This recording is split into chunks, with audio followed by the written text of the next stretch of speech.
नमस्कार, मी निवृत्ती सातपुते तुम्हा सर्वांचं आपल्या युट्यूब चॅनलमध्ये सहर्ष स्वागत करतो। बघा, आजच्या तासाला आपण संधी नावाचं प्रकरण शिकणार आहोत।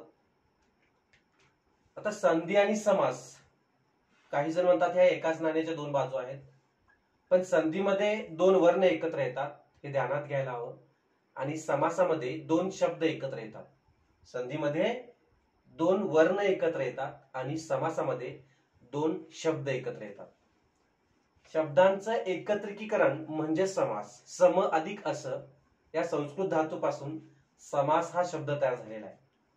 म्हणजेच शब्दांचं, त्याचा अर्थ आहे शब्दांचं एकत्रीकरण। संधीमध्ये तसं नाही। संधीमध्ये काय आहे बघा, एका पाठोपाठ येणारे दोन वर्ण म्हटलेला आहे। एका पाठोपाठ येणारे दोन वर्ण जेव्हा सांधले जातात किंवा जोडले जातात तेव्हा त्या प्रकाराला संधी असे म्हणतात। ही संधीची व्याख्या झाली। संधी म्हणजे दोन वर्ण, दोन अर्थपूर्ण शब्दांचा तुम्ही एक अर्थपूर्ण शब्द तयार करायचा। दोन अर्थपूर्ण शब्दांचा एक अर्थपूर्ण शब्द तयार करायचा। दोन अर्थपूर्ण शब्दातील दोन वर्ण जे आहेत ते सांधायचे आहेत आणि मग संधियुक्त शब्द तयार करायचा आहे। संधी म्हणजे सांधणे किंवा जोडणे किंवा एकत्र करणे, वर्णांचं एकत्रीकरण असतं, लक्षात ठेवा।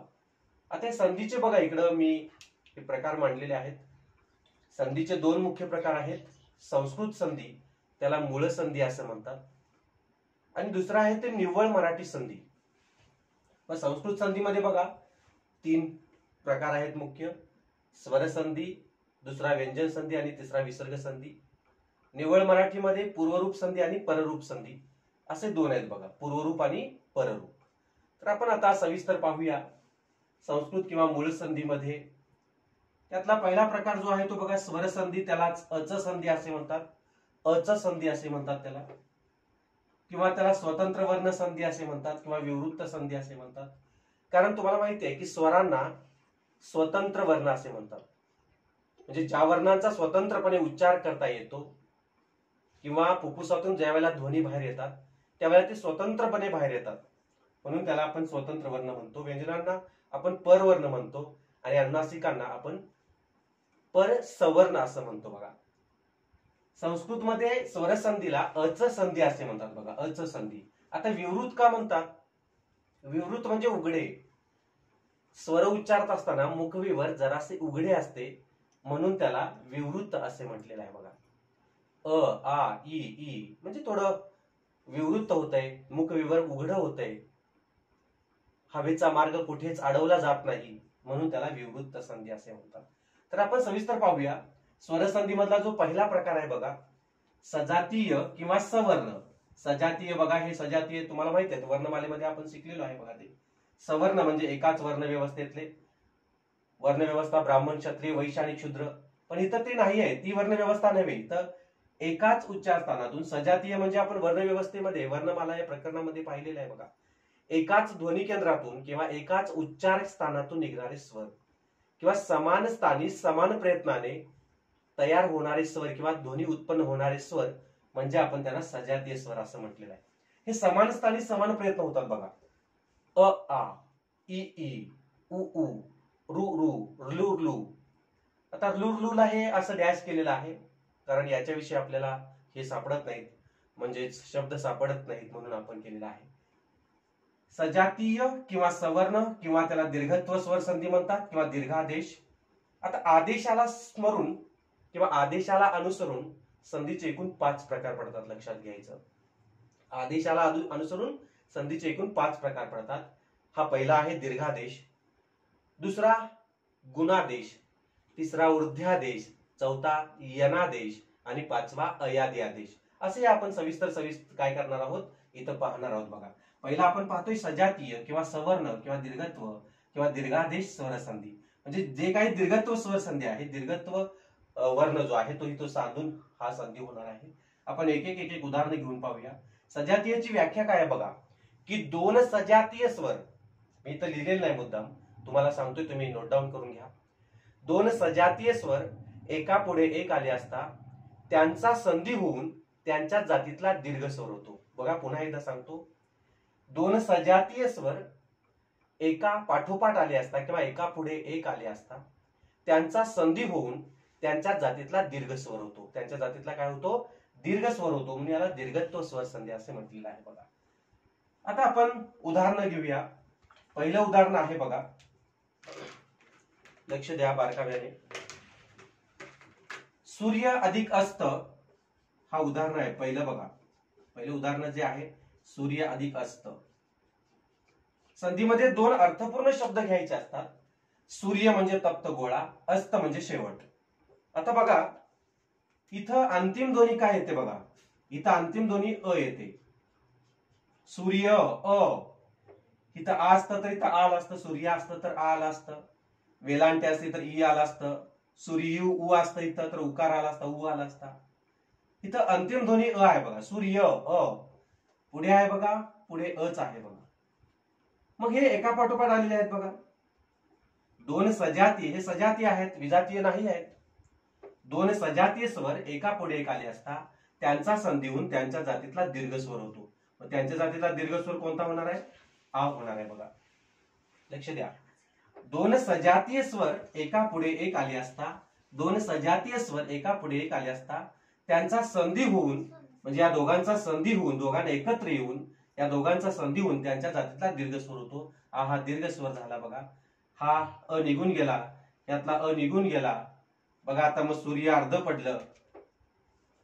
ज्या वेळेला आपण यातला अंतिम ध्वनी काढतो त्यावेळेला हे हलंत स्वरूपात येतं बघा, सूर्य आणि मग स्त.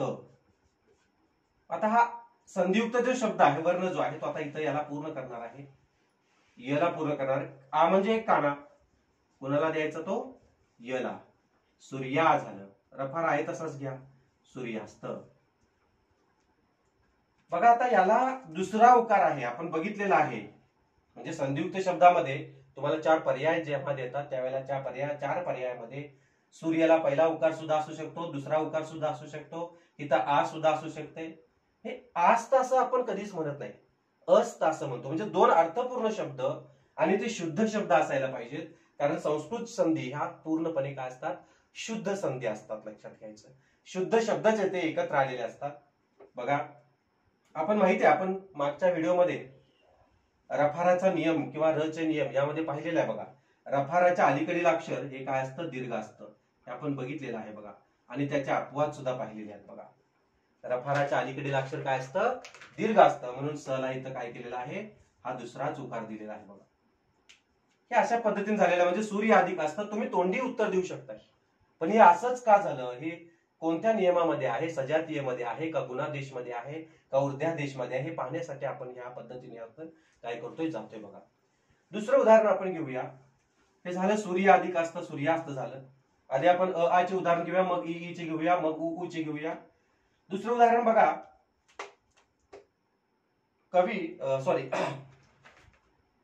हे घेऊया, हिम अधिक आलय घेऊया. हिम अधिक आलय. आलय म्हणजे घर, देवालय देवासाठी असणारं घर, सचिवालय सचिवांसाठी असणारं घर. हा सामासिक शब्दामध्ये आलय हा शब्द असतो बघा. हिम अधिक आलय. आणि हिम म्हणजे काय तेही सांगतो मी तुम्हाला. इथं अंतिम ध्वनी काय बघा? अ आहे. इथे काय बघा? आ आहे. दोन सजातीय आहेत बघा. दोन सजातीय स्वर एका पुढे एक आले असता त्यांचा संधी होऊन त्यांच्या जातीतला दीर्घ स्वर झाला.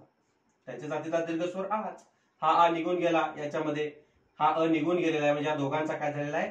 आ झालेला आहे.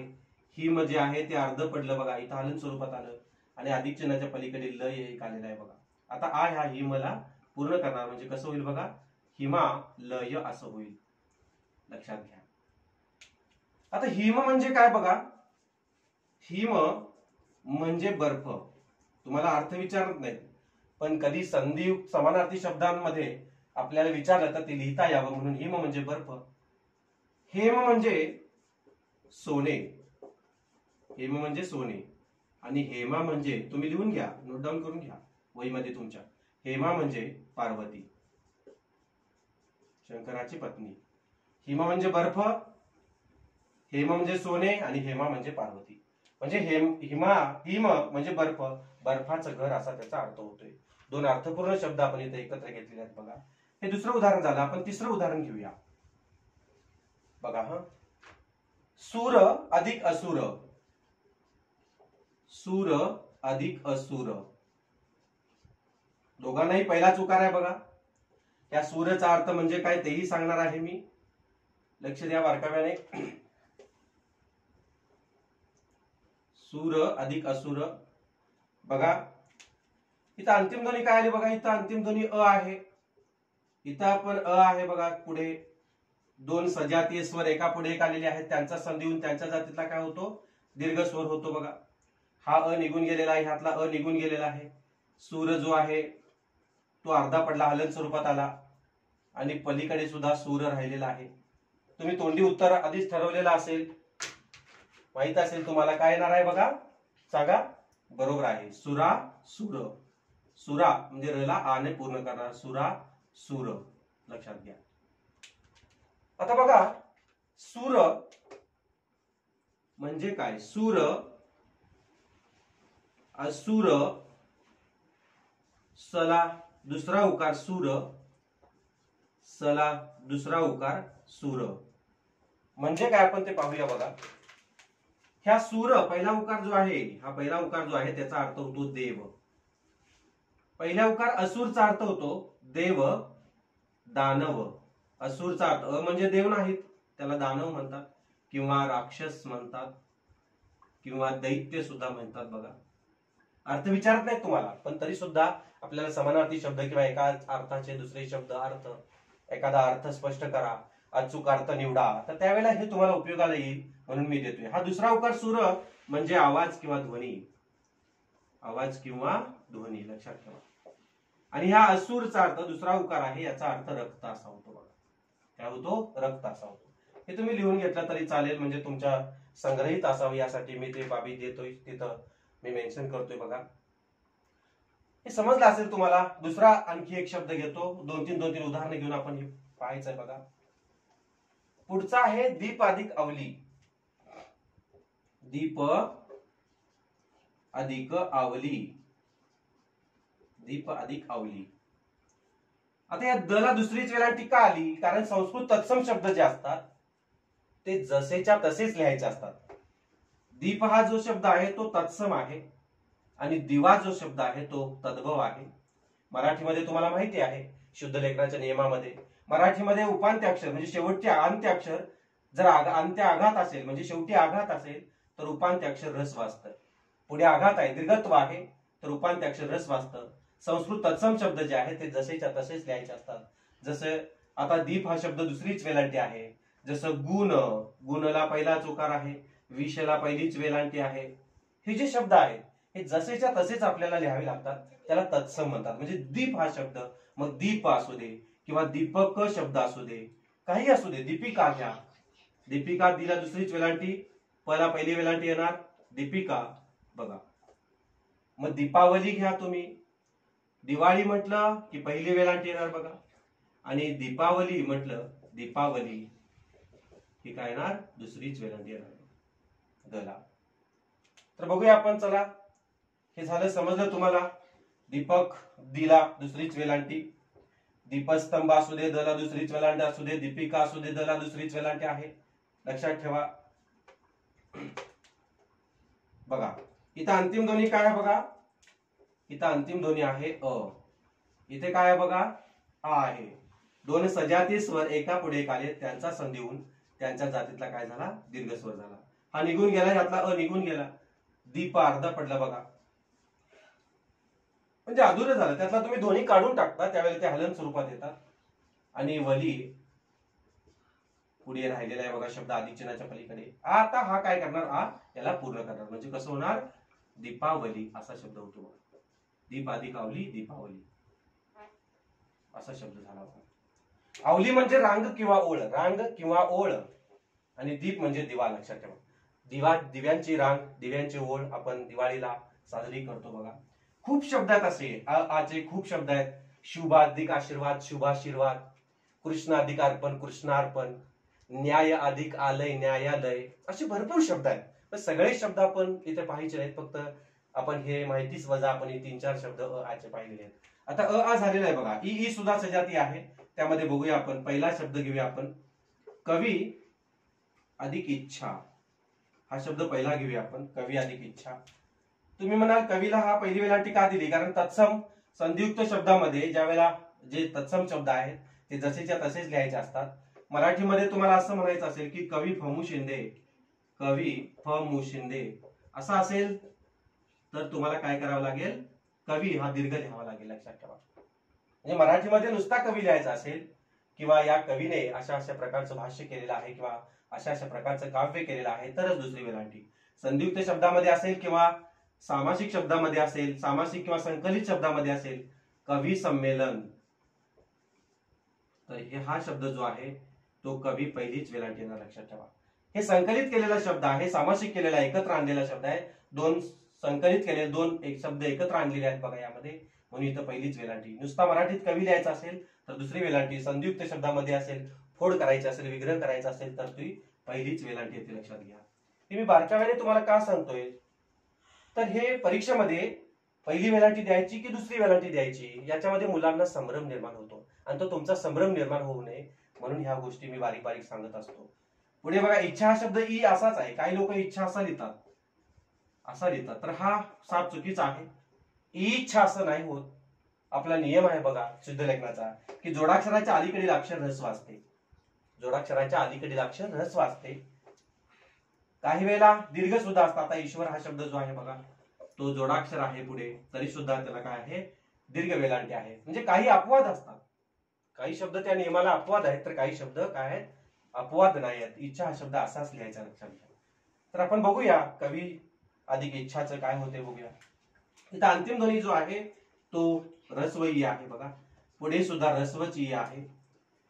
व्याख्या काय बघा, सजातीयची काय सांगितली की दोन सजातीय स्वर एका पुढे एक आले असता त्यांचा संधी होऊन त्यांच्या जातीतला दीर्घ स्वर होतो. मग त्यांच्या जातीतला दीर्घ कोणता आहे बघा, दीर्घ ई. हा ई निघून गेला, ह्यातला ई निघून गेला, क व जे आहे ते अर्ध पडलं बघा, आणि छा म्हणजे अधुरं राहिलं. इकडं यातला अंतिम ध्वनी काढून टाकला व अर्ध राहिलं आणि छा. आता हा दीर्घ ई जो आहे तो वला पूर्ण करणार म्हणजे कसं होईल, कविच्छा असं होणार बघा. कवी अधिक इच्छा, कविच्छा. आता याच्याच टाईपचा दुसरा एखादं उदाहरण घेऊया आपण. बघा समजून घ्या, लिहून घ्या वाटल्यास टप्प्याटप्प्याने. एकदा दोनदा तीनदा पहा, समजत नसेल व्हिडिओ पहा, पुन्हा पुन्हा पहा. कवी अधिक ईश्वर असा शब्द आहे बघा. ईश्वर शब्द असाच लिहायचा, इच्छा शब्द तसाच लिहायचा. इथं अंतिम ध्वनी काय आहे बघा, रस्वई. इथे बघा दीर्घ ई आहे बघा. दोन सजाती स्वर एका पुढे एक आलेत, त्यांचा संधी होऊन त्यांच्या जातीतला काय झाला बघा, दीर्घ ई झालेला बघा. हा ई निघून गेला, यातला ई निघून गेला, क व अर्ध पडलं बघा, आणि श्वर एक राहिलेला आहे बघा. आता हा ई जो आहे तो काय करणार, त्या वला पूर्ण करणार बघा. म्हणजे कसं होईल सांगा बघू. वला दुसरी वेलांटी येणार, कवी श्वर असं होणार बघा. कवी अधिक ईश्वर, कवीश्वर असं होणार. लक्षात येते का बघा. पुन्हा सांगायची गरज भासणार नाही तुम्हाला, कारण हे खूप सोपं आहे. फक्त एकदा संकल्पना समजल्या की तुम्हाला पुढची उदाहरणं, त्याच अर्थाची पुढची उदाहरणं सुद्धा तुम्हाला सोडवता येतात. आता पुढचं एक उदाहरण घेऊया बघा. मही अधिक ईश असा शब्द लिहा. मही. आता मही हा शब्द मात्र दुसरी वेलांटी अधिक ईश. मही म्हणजे काय, मही म्हणजे पृथ्वी. महीचा अर्थ काय येतोय, पृथ्वी. इथं लिहून ठेवतो बघा. मही म्हणजे पृथ्वी.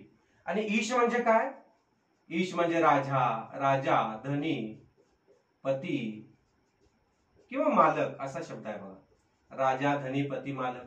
ईश म्हणजे ईश. ईश शला श असेल तो वेगळा शब्द आहे. ईश हा उद्गारवाचक हे आहे, तिरस्कार दर्शक उद्गारवाचक अव्यय आहे हा, केवलप्रयोगी अव्यय आहे हा. आणि ईश म्हणजे राजा, धनी, पती, मालक. ईश्वर म्हणजे देव. आता याचं काही जणांना काय वाटत असेल की महेश असा शब्द होतोय तयार, असं वाटत असेल. काही जणांना काय वाटत असेल, महेश शब्द तयार होतोय असं काही जणांच्या मनात आलं असेल. पण महेश शब्द होतोय का, कुठला शब्द होतोय बघा. आता तुमच्या लगेच ध्यानात आला असेल ते बघा. महेश होतो का, दुसरा आली की काय होतो बघा. इथं अंतिम ध्वनी जी आहे ती काय होणार आहे बघा, दीर्घ ई आहे. काय आहे, इथं अंतिम ध्वनी जी आहे ती दीर्घ ई आहे बघा. इथं जी आहे ती सुद्धा दीर्घच ई आहे. दोन सजाती स्वर एका पुढे एक आले, त्यांचा संधी होऊन त्यांच्या जातीतला काय झाला, दीर्घ स्वर झाला. हा ई निघून गेलेला आहे, हा ई निघून गेलेला आहे. म ह अर्ध पडलं बघा, आणि श एक अधिक चिन्हाच्या पलीकडचा श राहिलेला आहे. आता ह ला दीर्घ ई न पूर्ण करायचा आहे. काय होणार बघा, महिष होणार. महेश होणार नाही. मग तुम्ही म्हणाल महेश कुठला शब्द आहे, तर तो यातला नाही, तो गुणादेश मधला आहे. वृद्ध्यादेश सॉरी दीर्घादेश मधला नाही, तो पुढच्या प्रकारातला आहे, गुणादेश मधला आहे. हा महिष, महिष म्हणजे पृथ्वीचा राजा, पृथ्वीचा पती, पृथ्वीचा धनी, पृथ्वीचा मालक म्हणजे महिष. येते का लक्षात बघा. आता आपण पुढचा शब्द पाहूया. अभि अधिक इष्ट. अभि अधिक इष्ट. अभि अधिक इष्ट. इथं अंतिम ध्वनी काय बघा. अभि हा शब्द असाच वापरायचा, लक्षात ठेवा. अभि हा शब्द काय करायचा, असाच लिहायचा. हा अभि हा उपसर्ग आहे, लक्षात घ्या. मग अभिनंदन हा शब्द असाच येणार. अभिमान हा शब्द असाच लिहायचा. अभिनव, अभिनव उपक्रम हे शब्द असेच लिहायचे. म्हणजे अभि अभि अभि पुढे तुम्ही ते काय करायचं, शब्दांचं एकत्रीकरण करायचं, सामासिक शब्द तर बनवायचा. इथं मात्र तसं होणार नाही, पहिली वेलांटी राहणार नाही बघा. मला काय होईल बघा, कशा पद्धतीने ते का होणार नाही तेही सांगतो तुम्हाला मी. इथं पहिली वेलांटी आहे बघा, रस्वई आहे, अभि. पुढे कोण आहे बघा, दोन सजातीय स्वर एका पुढे एक आले असतात, त्यांचा संधी होऊन त्यांच्या जातीतला काय होतो, दीर्घ स्वर होतो बघा. दोन सजातीय स्वर बघा, दोन सजातीय स्वर आहेत, त्यांचा संधी होऊन त्यांच्या जातीतला दीर्घ स्वर झाला. हा ई निघून गेला, यातली ई निघून गेली. अभि हा बघा, अभ जो आहे तो आता अर्धा पडलेला आहे, ई निघून गेलेला आहे याच्यामध्ये. हा सुद्धा ई याच्यामध्ये गेलेला आहे, म्हणजे पुढे ष्ट एक राहिलेला आहे बघा. मग काय होणार बघा, भ ला काय होणार, दुसरी वेलांटी होणार बघा, अभिष्ट असं होणार. काय होणार, अभिष्ट. हा अभिष्ट असा शब्द झाला कारण संधियुक्त शब्द दीर्घत्व स्वर संधी प्रमाणे हा शब्द झालेला आहे. आपण अभिष्ट चिंतन कसं लिहितो, की असंच लिहायचं, अभिष्ट पुढे चिंतन हा शब्द जोडला तरी चालेल. अभिष्ट चिंतन. तुम्ही व्हॉट्सअपला वगैरे एखाद्याला वाढदिवसाला शुभेच्छा देता बघा, तर त्याला तुम्ही भला दुसरीच वेलांटी ठेवायला पाहिजे. आपण पहिली वेलांटी जास्तीत जास्त लोकांनी पहिली वेलांटी ठेवलेली आहे. अभिनंदन हे असं लिहायचं, पण अभिष्ट चिंतन हे मात्र भला दुसरीच वेलांटी लिहायची, कारण हा संधियुक्त शब्द आहे बघा. शुद्ध लेखनातला भाग बराचसा वर्णमाला आणि तुमच्या संधी या प्रकरणामध्ये कव्हर होतो. तुम्ही जर ते समजून घेतलं व्यवस्थित तर शुद्ध लेखनातला एकही शब्द तुमचा चुकणार नाही. हे झालं अभि अधिक इष्ट, अभिष्ट. दुसरे बरेचसे शब्द आहेत बघा, महत्वाचे आपण घेऊया. आता हा शब्द खूप गरजेचा आहे, खूप महत्वाचा आहे, खूप वेळा आपण पाहिलेला आहे, लिहिलेला आहे, ऐकलेला आहे. परी अधिक इच्छा. माफ करा, परी हा जो शब्द आहे त्याला पहिली वेलांटी येणार. हा उपसर्ग आहे, संधियुक्त शब्द. हा परी जो आहे दुसरी वेलांटी, परी म्हणजे आपल्या स्वप्नातली परी, बाहुली, लक्षात घ्या. हा परी दुसरी वेलांटी जी आहे त्याचा अर्थ होतो बाहुली, स्वप्नातली बाहुली, स्वप्नातली मुलगी, किंवा आमची परी, असं परीचं छोट्या मुलीचं नाव ठेवतात बघा, ही आमची परी आहे, लाडाने परी म्हणतात. हा परी मात्र उपसर्ग घटित शब्द आहे. याचा अर्थ परंतु किंवा आणि असा होतो. प्राकृत अर्थ सुद्धा त्याचा आहे, परंतु किंवा आणि. हा तसाच नेहमी असाच लिहायचा, लक्षात घ्या. परी त्याला पहिली वेलांटी द्यायची. इच्छा म्हणजे पाहणे, परी म्हणजे परंतु किंवा आणि. आता बघा अंतिम ध्वनी काय येतो इथं, रस्वई आहे, इथे मात्र दीर्घ ई आहे. दोन सजातीय स्वर आहेत. हे सजाती आहेत का विजाती आहेत बघा, सजातीय आहेत, लक्ष द्या. दोन सजातीय स्वर एका पुढे एक आलेत, त्यांचा संधी होऊन त्यांच्या जातीतला काय झाला बघा, दीर्घ स्वर झाला. हा ई निघून गेलेला आहे, ह्यातला ई निघून गेलेला आहे. पर अर्ध पडलं बघा, आणि अधिक चिन्हाच्या पलीकडे एक क्षार राहिलेला आहे. मग कसं होईल बघा, र ला कोण पूर्ण करणार, हा ई पूर्ण करणार. परीक्षा असा शब्द झाला तयार बघा. म्हणजे परीक्षा हा जो शब्द आहे, र ला कुठली वेलांटी येणार, दुसरीच वेलांटी येणार. आणि तुम्ही बघितलं असेल बऱ्याचशा स्पर्धा परीक्षा मार्गदर्शन केंद्र असतं, तर त्या स्पर्धा परीक्षा मार्गदर्शन केंद्र या शब्दामध्ये किंवा या वाक्यामध्ये र ला कुठली वेलांटी दिलेली असते, पहिली वेलांटी दिलेली आपण पाहतो बघा. तर ती दुसरी वेलांटी आहे परीक्षाला. इथं सेम एक बाब आहे बघा, हे परी असंच आहे सेम. हे बघा इथं न येणार, हा न येणार, तर न जोडायचं फक्त. काय झालं तयार बघा, वाचा. परीक्षण. परी अधिक ईक्षण. ईक्षण म्हणजे सुद्धा पाहणे. मग त्याचं तसंच होणार आहे. इथं अंतिम ध्वनी ई आहे, हा ई आहे, दीर्घत्व झाला. दोन सजातीय स्वर एका पुढे एक आले, त्यांचा संधी होऊन त्यांच्या जातीचा दीर्घ स्वर झाला. र अर्ध पडलं आणि अधिक चिन्हाच्या पलीकडे क्षण राहिलेला आहे. म्हणजे परी र ला दुसरी वेलांटी परीक्षण. परीक्षण म्हणजे निरीक्षण, लक्षात ठेवा. परीक्षणचा अर्थ काय होतो? परीक्षणचा अर्थ होतो निरीक्षण. ह्या निरीक्षणला सुद्धा र ला दुसरी वेलांटी निरीक्षण. निरीक्षण म्हणजे हेतुपूर्वक पाहणे.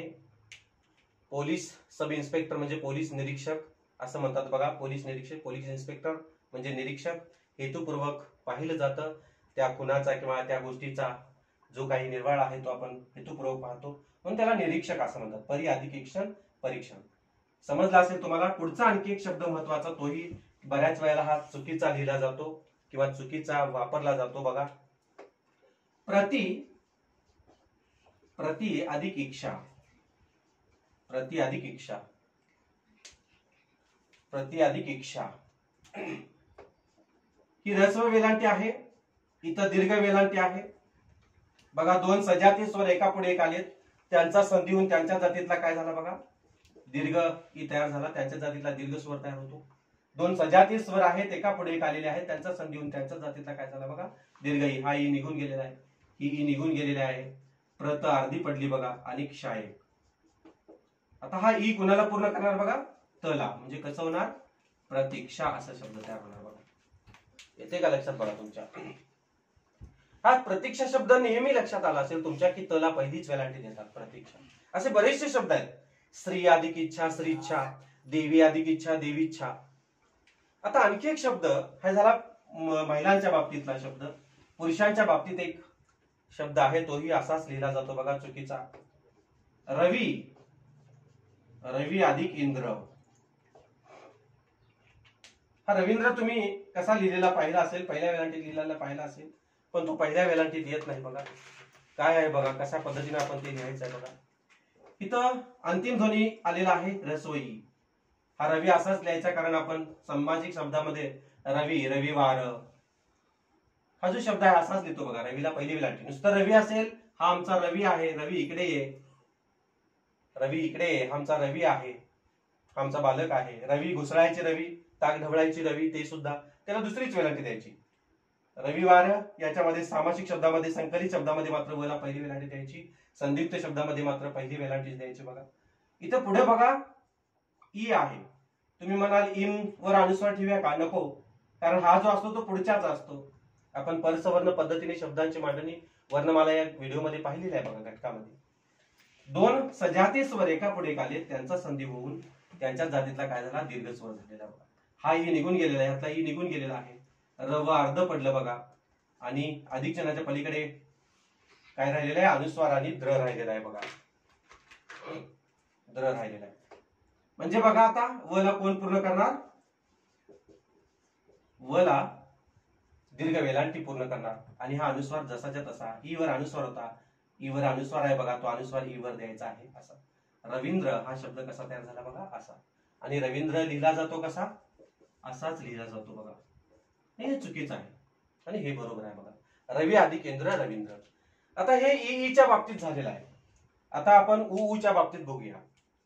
उ चे सुद्धा सजाती आहेत. हे समजलं असेल तुम्हाला. असे भरपूर शब्द आहेत, खूप शब्द पाहता येतील आपल्याला, पण वेळेअभावी आपण ते इतके पाहू शकत नाही. तुम्ही समजून घ्या. आता बघा गुरु अधिक उपदेश. गुरु र ला पहिला उकार आहे, गुरु अधिक उपदेश असा शब्द आहे. इथं र ला पहिला उकार आहे बघा, इथे सुद्धा र पहिलाच उकार आहे. दोन सजातीय स्वर एका पुढे एक आलेत, दोन सजातीय स्वर आहेत, हे सजाती आहेत बघा, एका पुढे एक आलेत, त्यांचा संधी होऊन त्यांच्या जातीतला काय झाला, दीर्घ स्वर झाला. हा उ निघून गेलेला आहे, हा उ निघून गेलेला आहे. गुर अर्ध पडलं बघा आणि पुढे पदेश असा एक शब्द राहिलेला आहे बघा. आता हा उ जो आहे तो र ला पूर्ण करणार आहे. कसा पूर्ण करेल बघा, र ला इथं दुसरा उकार येणार, कारण हा दीर्घत्व स्वर संधीचा आहे. र ला दुसरा उकार गुरुपदेश असं मी शिकवलेलं आहे बघा तुम्हाला. व्याकरणिक बदल जे आहेत त्या व्याकरणिक बदलामध्ये त्या व्हिडिओमध्ये आपण पाहिलेले आहे बघा.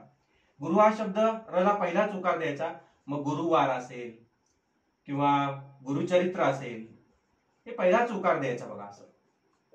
पहिली वेलांटी सुद्धा चरित्र जोडाक्षराच्या अलीकडे अक्षर रस्व असतं. गुरु रला पहिला उकार द्यायचा, रला दुसरा उकार कसा असतो असा पुढा सोडलेला असतो बघा, असं त्या टाईपनं बघा दुसरा उकार. गुरुपदेश बघा इथं आपण घेतलेला आहे. गुरुपदेश, गुरु अधिक उपदेश, गुरुपदेश.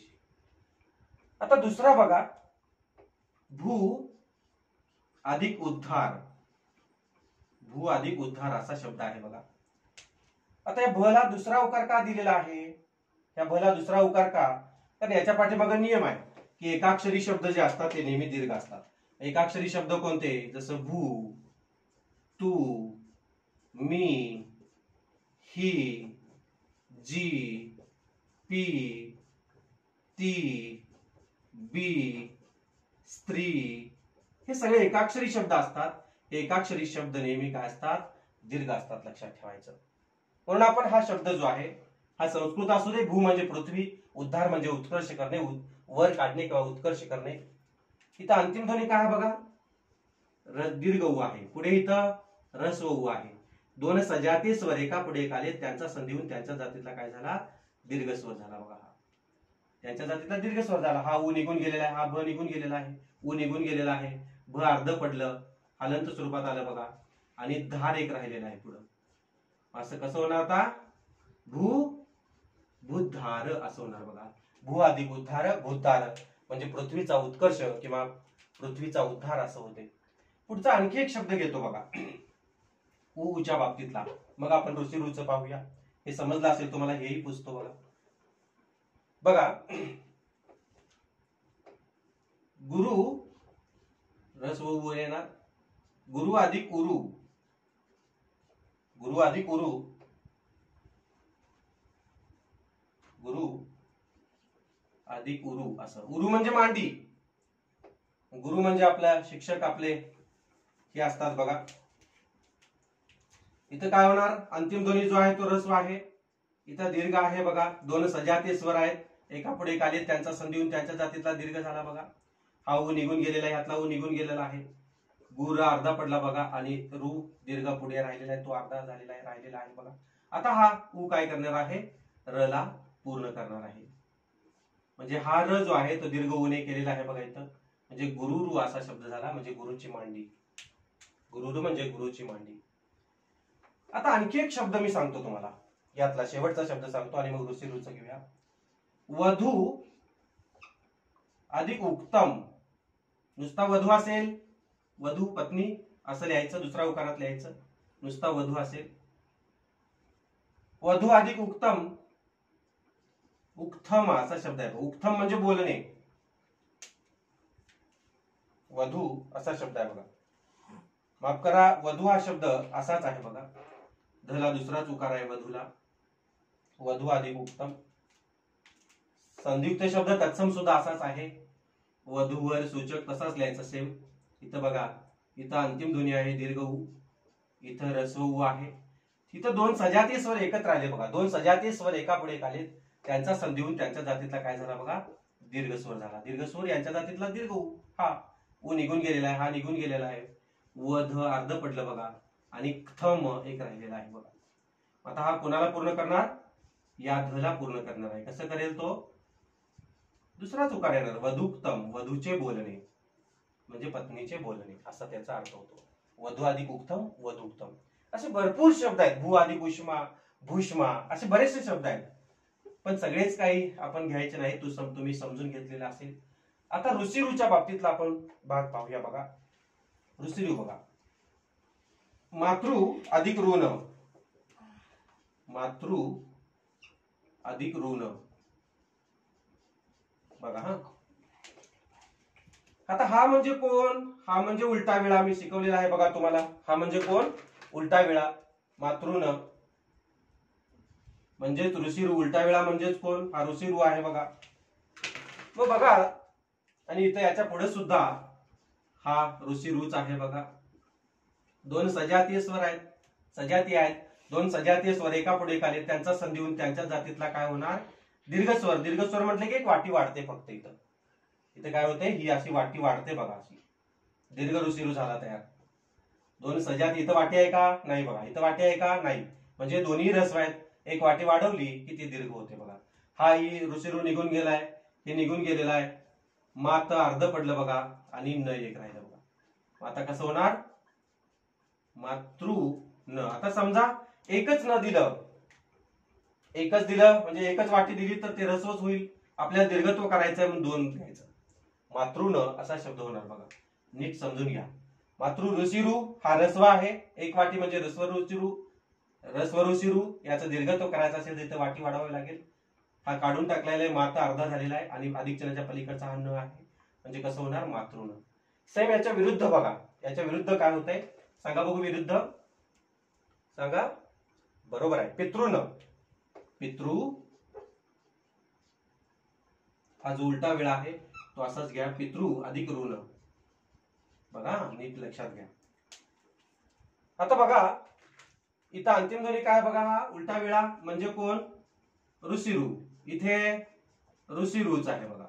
दोन सजाती स्वर एका पुढे एक आले, त्यांचा संधी होऊन त्यांच्या जातीतला काय झाला? दीर्घ. अजून दीर्घ झालाय का? नाही, एक वाटी वाढवायची. दीर्घ झाला बघा. हा ऋषीरू निघून गेलेला आहे, यातलं हे तृ निघून गेलेला आहे. पीत अर्ध पडलं बघा. पीत असा शब्द अर्धा राहिलेला आहे इथं, बरोबर का? आणि न बघा इथं अधिक चिन्हाच्या पलीकडे न राहिलेला आहे. मग कसं होणार? पितृ न. बरोबर झालं का? दीर्घत्व स्वर संधी प्रमाण झालं का? एकच ऋषीरू आहे, दोन वाट्या द्यावे लागतील, तेव्हा ते पितृ होणार. पितृ अधिक ऋण पितृ न, भातृ अधिक ऋण भातृ न. असे बरेचसे शब्द आहेत याच्यामध्ये. आता लुरलूच्या बाबतीमध्ये मात्र असा शब्द प्रयोग मराठीमध्ये नाही आहे, संधियुक्त शब्द नाही आहे. क्लुप्ती हा शब्द, क्लुप्त किंवा क्लुप्ती हा एकच शब्द मराठीमध्ये आहे, भाषेमध्ये आहे. त्यामुळं लुरलूचा काही संधियुक्त शब्द नाही आहे. तर या भागामध्ये आपण बघा इथंच थांबायचं आहे.